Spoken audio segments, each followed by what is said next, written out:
সমস্ত কাজবাজ সেরে স্নান করে নিলাম। বৃহস্পতিবার, এখনো ঠাকুরের জোগাড় কিছু হয়নি।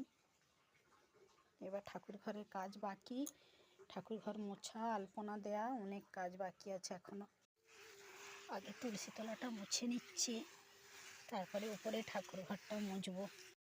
তুলসী তলাটা মুছে উপরে ঠাকুরের কাজটা মুছে নিচ্ছি। আজকে লক্ষ্মী মাকে একটু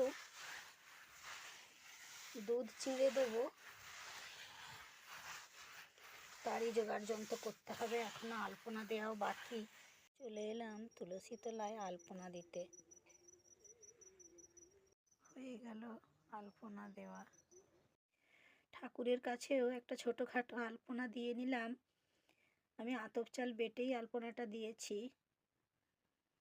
এবারে ঠাকুরের বাসনগুলো ধুয়ে পুজোর জোগাড় করে নিয়ে বসে যাব পূজায়। পুজোর জোগাড় আমার প্রায় হয়েই গেছে। ফুলও নিয়ে নিয়েছি এখানে, তবে মালাটা গাঁথতে এখনো বাকি।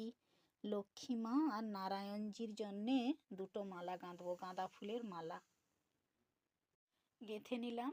দুটো মালা, জবা ফুল একটা মাঝখানে দিয়েছি লক্ষ্মী মায়ের মালাটায়, আর শুধু গাঁদা ফুল দিয়ে গেঁথেছি নারায়ণজির মালা।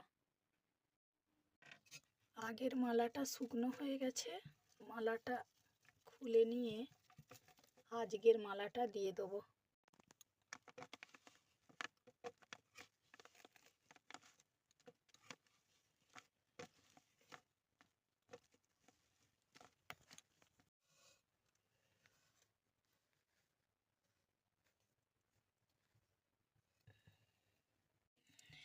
নতুন মালাটা পরিয়ে দিচ্ছি নারায়ণজিকে।